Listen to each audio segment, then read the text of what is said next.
my god.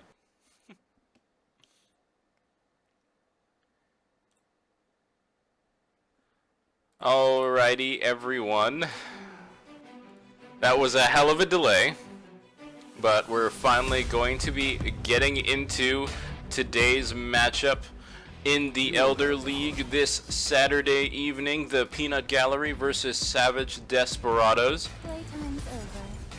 Sorry for the delay for those who have managed to get onto the stream early, but you had more than a plethora of technical difficulties trying to kind of give a little bit of a throwback to the IEM level of production. So with that said, we're going to finally be getting into today's matchup.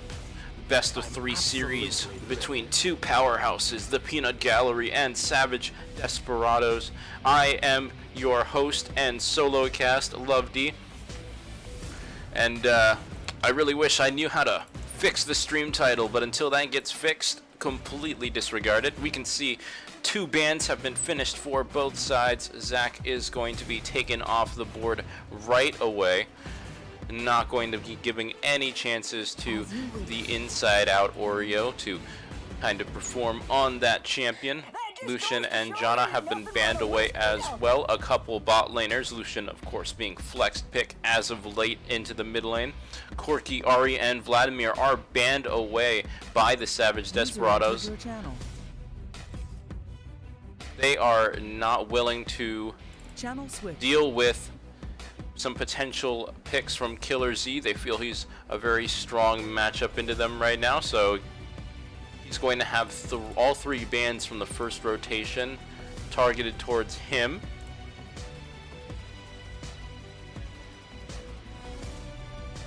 We can see that Caitlyn has been instantly locked in on the side of... oh boy. Caitlyn's been instantly locked in on the side of the Peanut Gallery. And I'm just going to take one moment to finish setting this up as the picks and bans continue.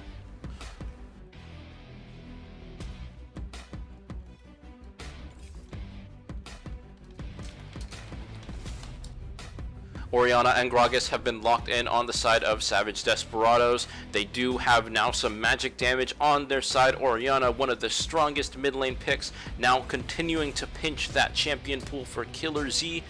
In return, Killer Z is going to be locking in the Syndra despite 4 targeted picks and bans towards him. He's still going to get one of the strongest mid laners in this patch.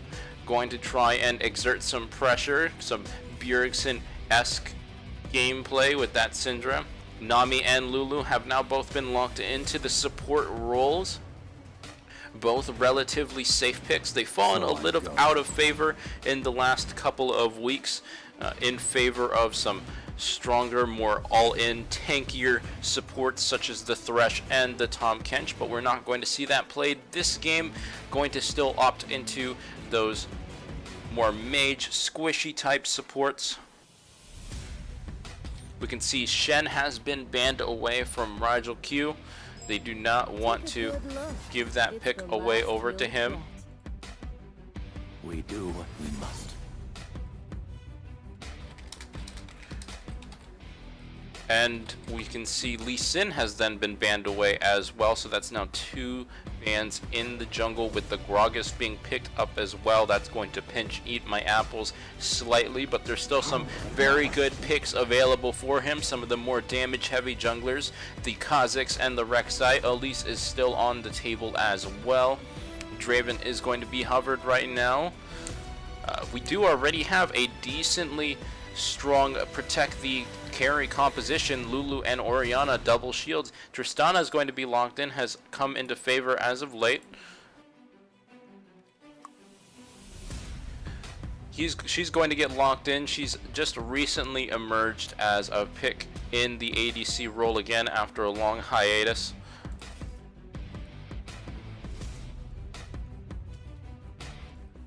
Fiora is going to get locked in on the top side blind. they are going to be locking that in for their solo lane. Rigel Q, despite not getting the Shen, is still going to have somewhat of a strong split pusher, not exactly a tanky frontline for what the Peanut Gallery might be opting to use instead, but Elise is going to be locked into the jungle role, filling out the rest of the Peanut Gallery's roster. They're not going to have a true frontline, but they're going to have quite a lot of scary damage threats that definitely want to scale up and get some items. Syndra, Caitlyn, and Fiora, that is a ton of upfront damage and a ton of sustained damage as well. With the Elise and the Nami, they're going to... With the Elise and the Nami, they're both going to be having a lot of ability to catch out single targets and burst them down before the rest of the team can help them, but in return we can see a decent front line and a lot of shields to try and keep this Tristana alive as she scales up equally to the Caitlyn.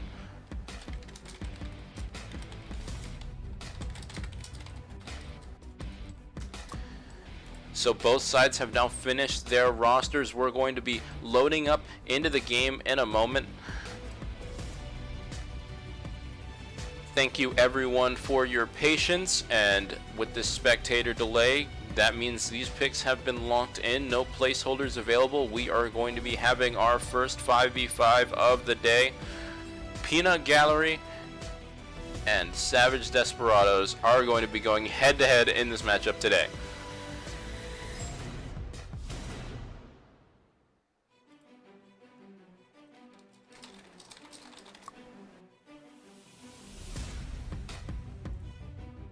As we wait for the spectator delay to finish, I would once again like to apologize for some of the difficulties that we had for today's cast. This is definitely not the norm, and we hope to have it fixed by the second game of this series.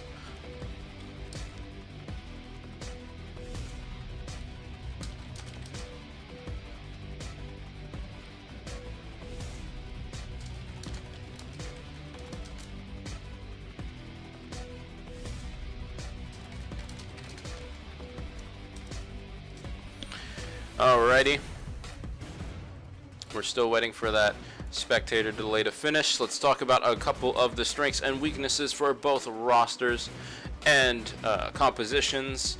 With the Fiora locked in blind, that means that Mystical Rogue had his pick of the litter in this top lane matchup. Not a lot of champions, especially with the Shen taken out of the way, something considered safe. Not a lot of champions that could really go toe-to-toe with this Fiora head-on, but he's opted for the Renekton, the king of the top lane, called by many to be basically the bar you have to meet to the minimum requirement you need to have to be able to survive in that top lane. But going to be a very volatile matchup with both of these top laners definitely trying to get an edge early on. A lot of heavy damage, the way the vitals interact and how Rigel Q can manage to work around them is going to cause is going to be really the main cause of whether or not this matchup shifts in their favor. In the jungle, we can see Gragas and Elise both have been considered pretty popular in the last few months. Some staples in the jungle pool. Gragas, of course, is not going to be nearly as healthy or fast a clear as the Elise, and we're going to see if Eat My Apples can take advantage of that early jungle clear, that she can definitely perform a lot faster than Gragas.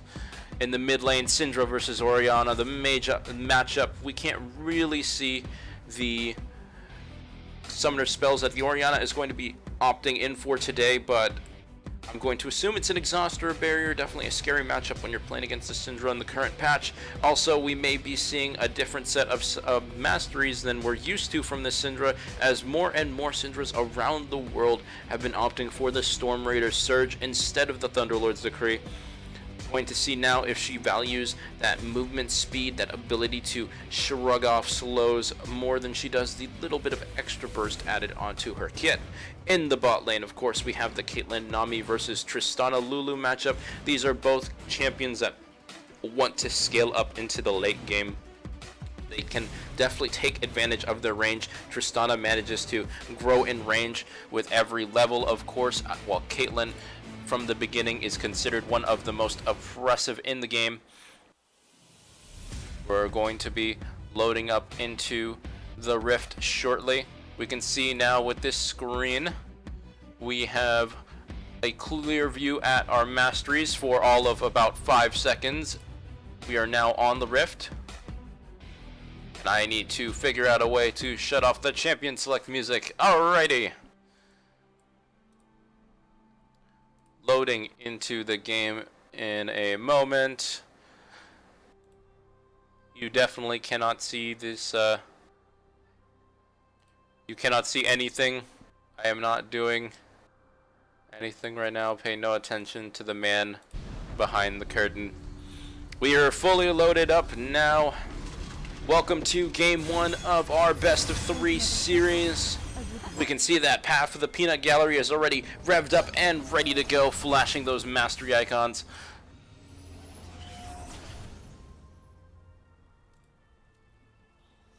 They're continuing to move forward now. We can see the distribution of champions as the line of scrimmage is first getting established. 3 in the bottom lane, posturing towards the river right now for Savage Desperados. More mastery icons going out. Looks like they're going to spread out a little bit more. Neither side is really going to opt for any level 1 shenanigans, and we're just going to be having a very normal start for both of these junglers. Couple of wards getting placed down in the river as Mother of Doges is showcasing her new SKT sushi skin. With the way both junglers are currently positioned, I'm going to take a guess and assume they're going to be going for the Raptors start for both sides. Nami has not taken a point in any of her abilities yet, but if she does start the bubble, definitely an ability that can help benefit her jungler on a Raptors start, especially considering Syndra and Fiora are moving towards the enemy Raptor camp to try and harass that a little bit. Maybe see if they can steal away one of the small Raptors. Oh, a little bit of an interesting way to leash. Elise is just going to start the red buff, but in the meantime, that's Orianna is really not going to have much of a leash effect on the Gragas. In the top lane, though, 2 vitals have already gone off. The Q's about to be up again for the Fiora. She's going for a 3rd vital. A little bit more trading back and forth. That's just going to straight up be first blood for the Fiora. They just whack at each other all the way. 3 vitals managed to get procced within such a short period of time, and Renekton just kept on going for the trade. He even popped a potion and still lost the 1v1. And with that note, it sounds like I'm going to be getting an emergency second caster coming into the game. How are you doing?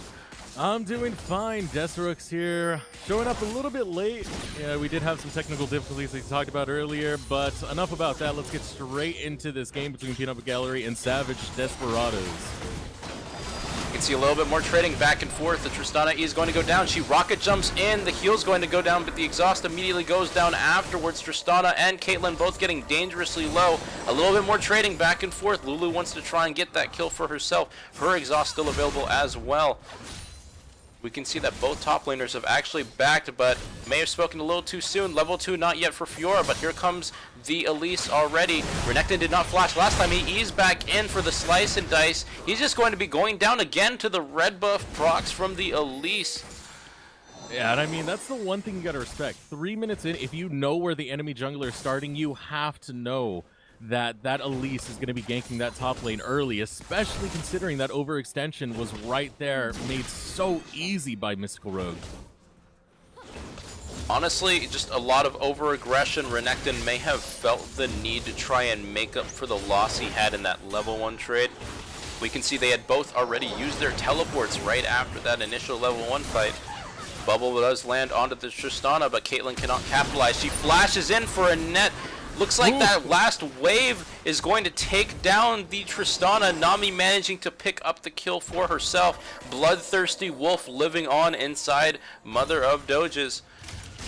Yeah, and that was all through that amazing clutch bubble. This bot lane playing pretty well so far, especially considering it's against the Lulu lane. Something that's usually pretty defensive, usually provides a lot of safety.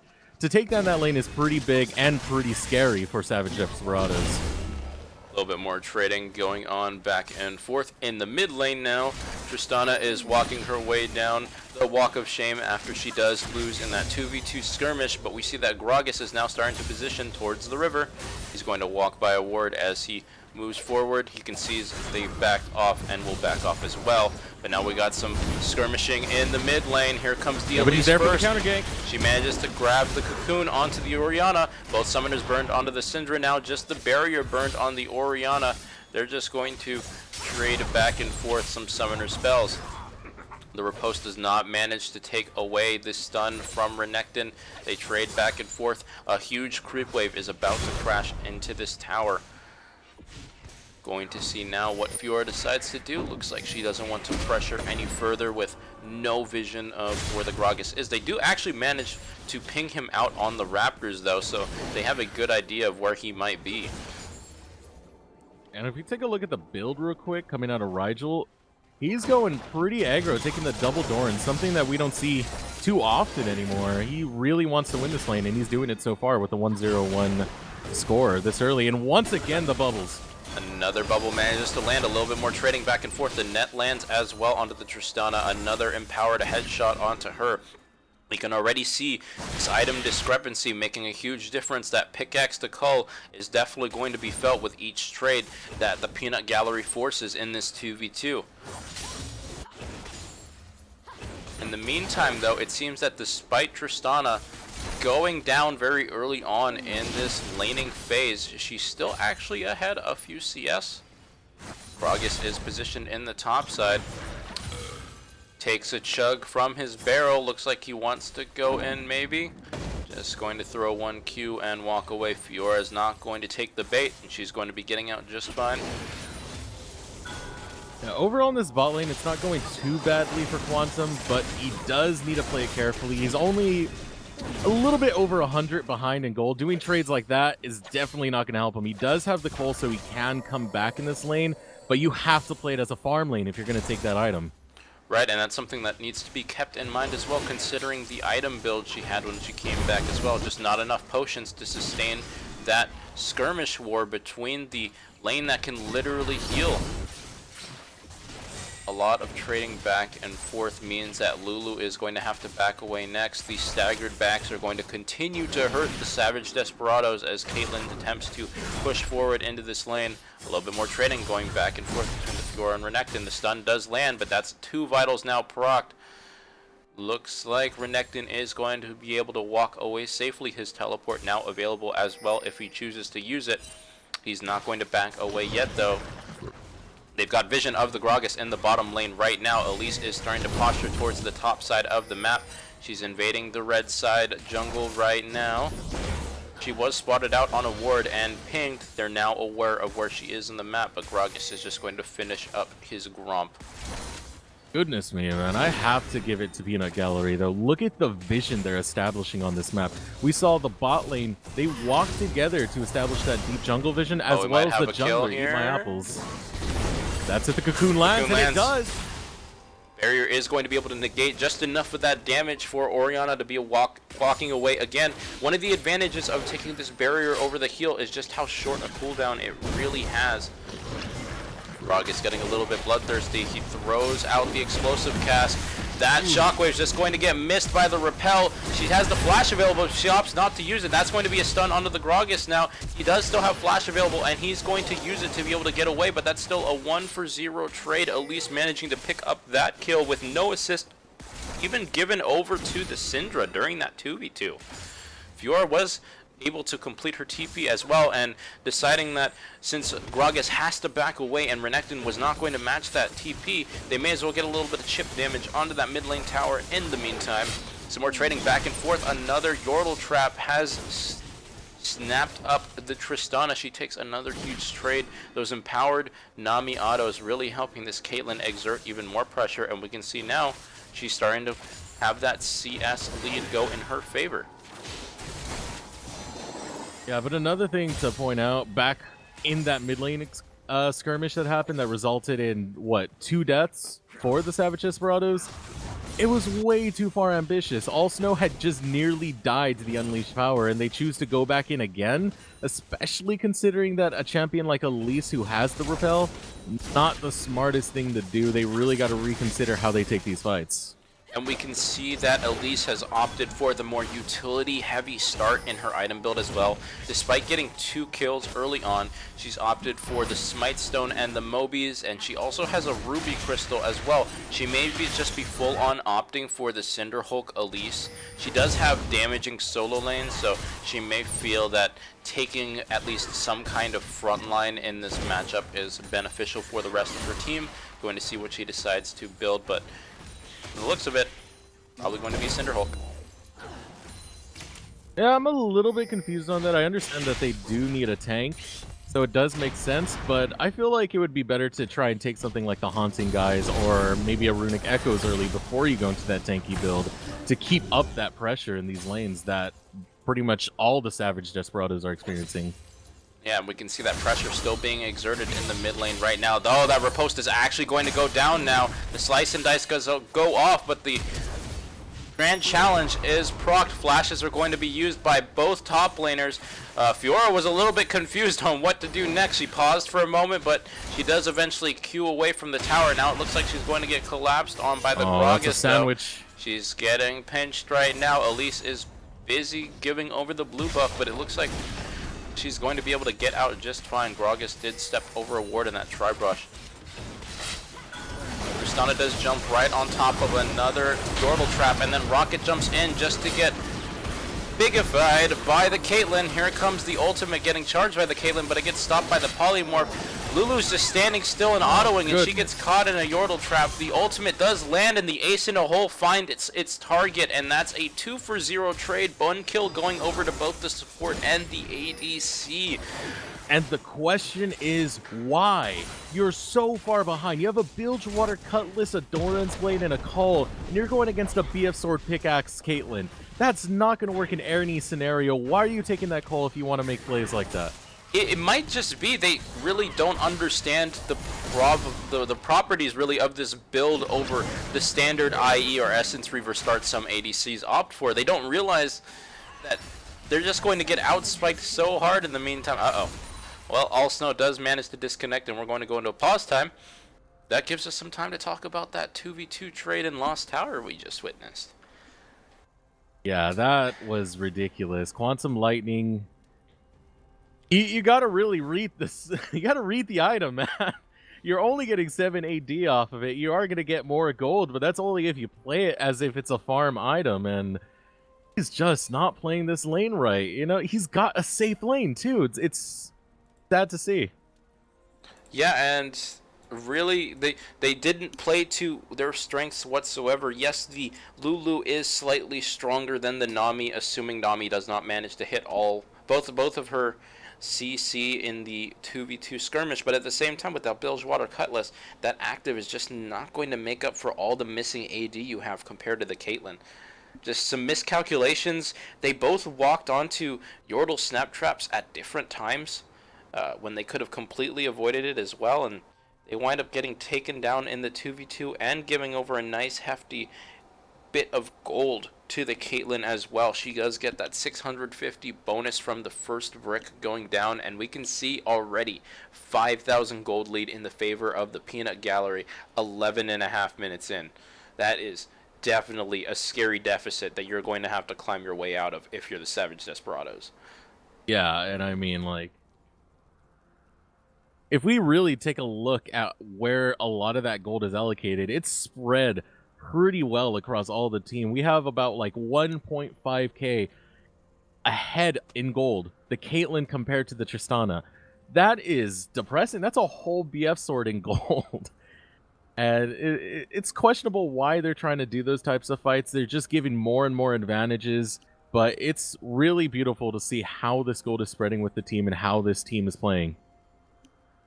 Right, I do like to see the initiative that the Peanut Gallery have displayed throughout the map. They did take a couple of risks in how aggressive they were in these matchups, but they wind up paying off in huge dividends, and they've now managed to establish gold leads throughout the map, and you can see the CS deficit show as well.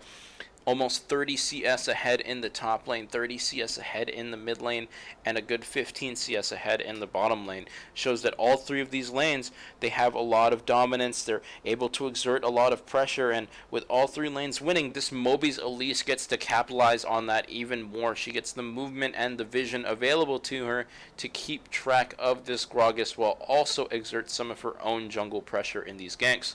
With that said, though, we're going to be unpausing and we're going to be getting back into the game.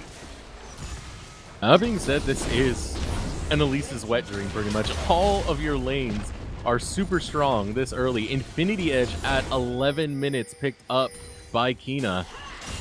That is disgusting, Caitlyn, especially with the Flavor of the Month build that's been going around, which is the Infinity Edge into double Zill crit items. It can just snowball out of control. Just going to get worse from here. They've managed to get exactly what they wanted from first picking this Caitlyn. They put priority on it. They felt they could perform with it, and it's paying off huge. Now they're going to be going to the top side of the map to continue that pressure. They've gone for the lane swap. There's no Ninja Tabbies on the side of the Renekton, so each one of these shots is going to hurt like hell. This Croc does not want to deal with that high-powered rifle. He's going to be sitting under tower trying to see if he can get any of this CS for himself, at least soak up a little bit of the XP. That's the first headshot going down. We can see a decent amount of damage, but in the mid lane, a little bit of trading back and forth. The 2v3 has started. Fiora's coming around the corner, though. Shockwave does land onto the Elise. The polymorph onto the Syndra. Tristana does manage to jump in and take out the Elise. The Unleashed power does go down on the Orianna. That doesn't finish her off, though. Here comes the grand challenge from the Fiora onto the Orianna. Orianna's going to go down now. There's no rocket jump yet available for the Tristana. She has her flash, though, but she opts not to use it. No heal used either. Flash is going to be used by the Lulu. Some more chasing is going to follow. The stun does manage to go down onto the Lulu. She still has the exhaust, but she's not going to use it. She's going to get taken down by one more auto from Killer Z, and that's a 1-4-3 trade, only getting rid of the Spider in return. And this is just a complete disaster for the Savage Desperados. If the gold lead was a little bit more evened up, especially considering a lot of that lead was about 2k in favor of Rigel, that should have been Savage Desperados' fight. Because you have the bot lane Savage Desperados there, but we have a fight breaking out. Explosive cast lands onto the Caitlyn. She does flash away to try and get away from this Renekton. He's got the dominance going down, but as soon as he slices and dices in, he's going to get exhausted. There's still a flash body slam available for the Gragas. They're still kind of motioning forward to move in, but it looks like they're just going to back away. Losing that Ocean Dragon with all the pressure they decide to put on the top side of the map. The point I was going to make was that rotation from Peanut Gallery wasn't the best. They didn't get the dragon before they did the rotation, but I couldn't even criticize that because they had such a gold lead that they're able to outright win a team fight, then get the dragon after. So it all works out in the end, and they even got the tower. They're just playing the macro game and the team fight game beautifully. I do like how quickly they decided to go for that lane swap, however, because they knew the Renekton had still not bought his Ninja Tabbies. So that oppressive 1v2 swap was going to be even worse for him. Uh-oh. Fnatic Rush. Oh, no flash for the Orianna.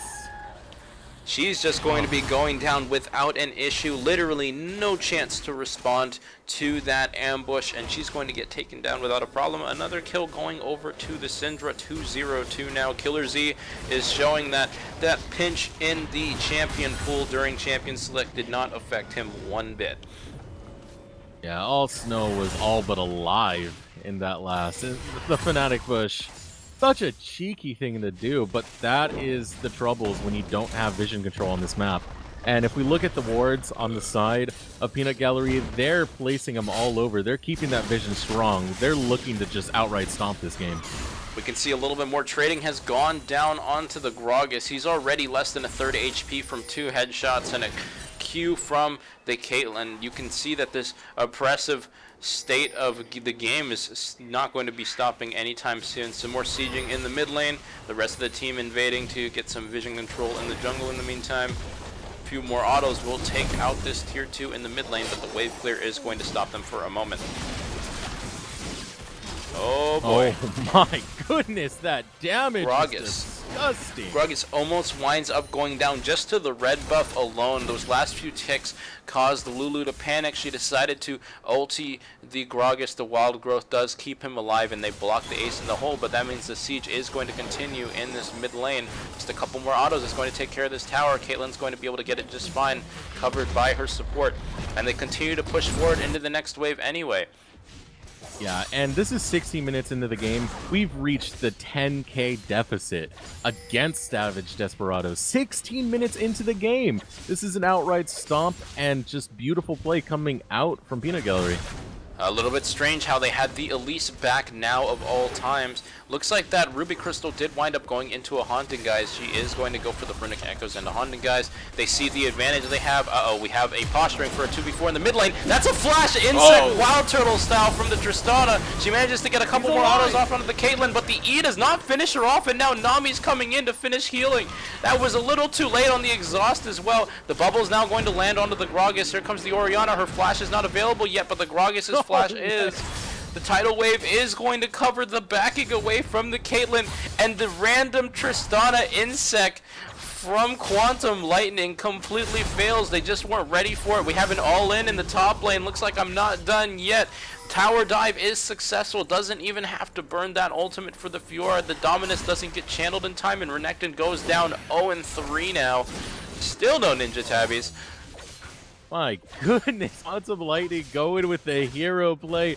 Doesn't even pay off. Dies a martyr. Meanwhile, Kina making the great escape, and what an escape it was. Having the tidal wave as backup, having the bubble as backup. Kina wanted to fight a little bit more, but saw the Orianna, didn't want to go in for it. And that was the right play out of Quantum at just too big of a deficit where it's just not going to work out. And that was pretty cool, but sucks that it didn't pay off. With no shockwave and no flash body slam, you can tell that the rest of the Savage Desperados simply were not prepared for that play. When a Caitlyn with no flash gets thrown into your entire team insect style and you don't manage to kill her with only the Syndra around to keep her safe, you realize that you might just be too far behind to make a real difference. This gold lead is now expanded into 11,500, and we can see the Rift Herald is being started up now. The 1-3-1 into the 2-0-2 was successful for the split push. Just that tier 2 in the top tower now is waiting to be taken down. Rift Herald taken down without a problem. That's going to be given over to the Caitlyn. Pings onto the top side of the map. The Savage Desperados are starting to move now. Body Slam not going to connect. Trying to defend whatever vision they have left in this jungle, but looks like it's not going to be taken out completely. You know, in all fairness, those are the type of plays the Savage Desperados have to make. The really desperate ones. They're forced into the situation because of how far behind they are. And if they don't at least try them, they're just going to get buried even more. And either way, at least you have a chance of, getting something, but here comes the bubble. Gragas is going to be going down. The bubble lands after the Syndra stun lands, and Unleashed Power is going to be finishing off that jungler. Renekton is still split pushing in the bottom lane, trying to get some kind of global gold back for his team, but with the Rift Herald being channeled and 4 still alive on this top lane siege for the Peanut Gallery, they're going to be able to take out this inhibitor tower in just a moment. A huge chunk going down onto the tower as Lulu gets caught by another Syndra stun. Killer Z is not missing these E's today. They're just going to continue to push forward. Renekton does get the bottom tier tower, but at what cost? The top inhibitor's already down. One headshot and an ace in the hole brings Orianna down to almost no HP left. The explosive cask is not going to throw back Syndra the way, or Caitlyn the way he would have liked. The snap trap is going to finish him off. Another kill goes over to Caitlyn. The shockwave is not going to finish off the Caitlyn. She's still alive in the protection of the rest of her team. Fiora has completed her TP as well. They're still completing this Nexus siege. Another stun onto the ADC this time. Redemption getting channeled. They want to finish this game now. Orianna's trying to do a little bit of poke back. Gets it onto the Nami and the Caitlyn. A little bit more damage, but that just gets negated by the Nami healing. Looks like they're finally going to back away as the Ocean Drake starts to tick its regen on them. Oh, and 20 minutes into the game, and already the Nexus is starting to feel the pressure of this.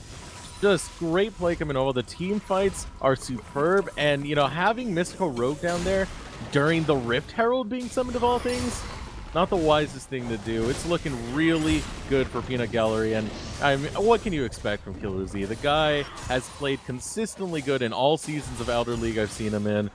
Excellent player, but also excellent teammates he has as well. Right, and it really makes me wonder, you're essentially trying to ban out the Bjergsen of this league, this Elder League. This guy plays a little bit of everything.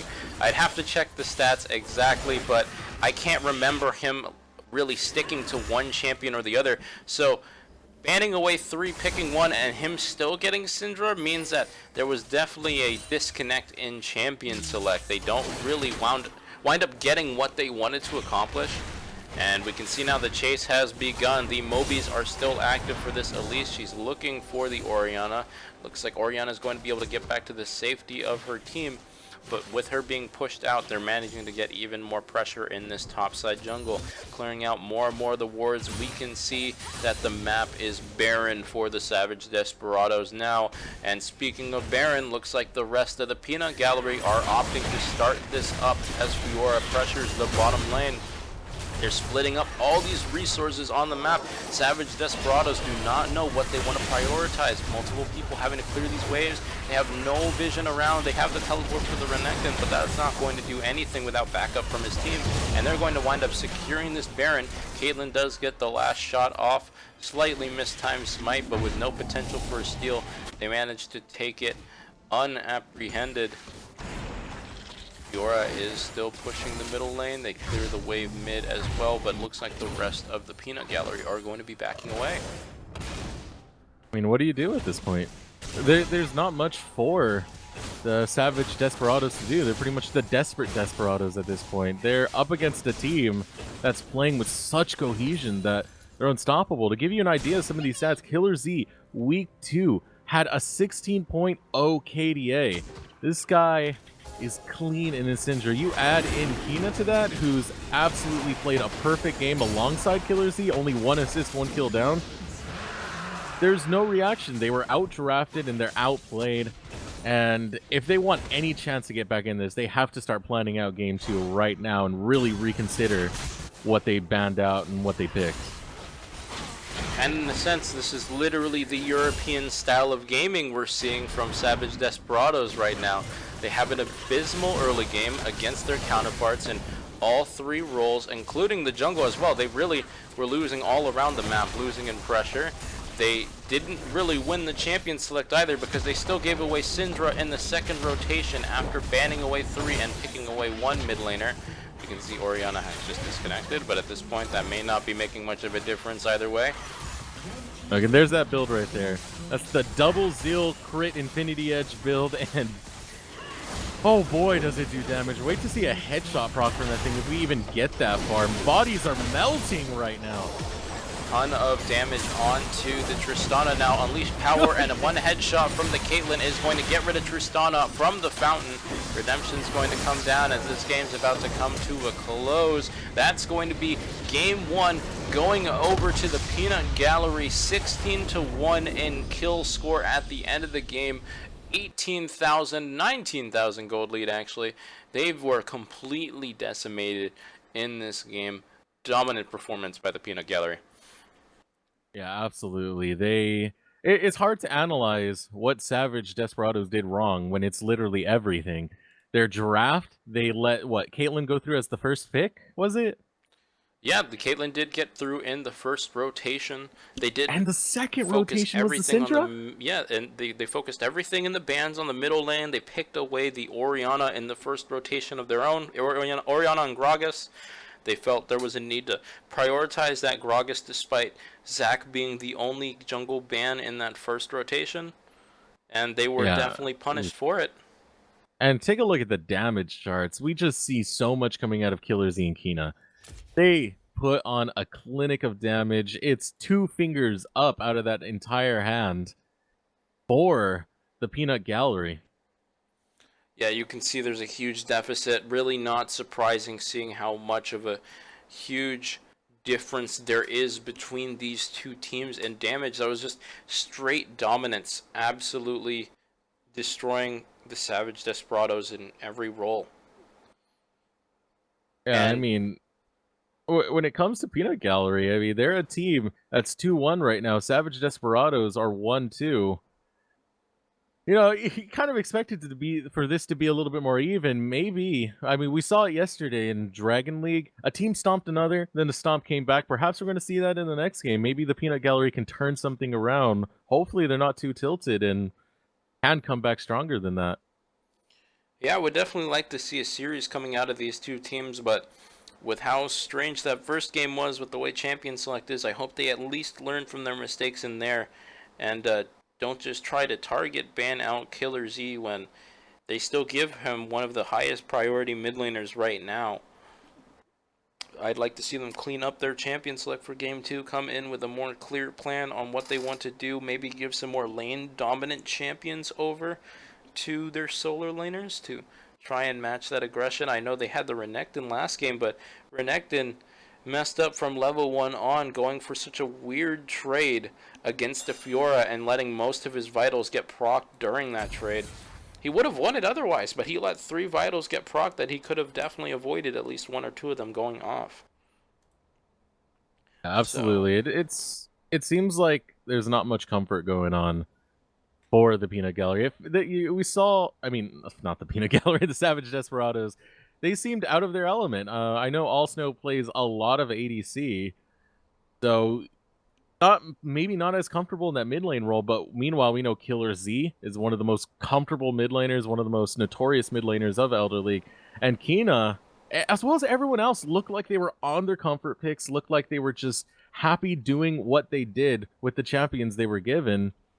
Did not look like the same thing on the side of the Savage Desperados. And with that said, we're going to be starting up preparation for the second game. We will be right back for game 2 of this best of 3 series.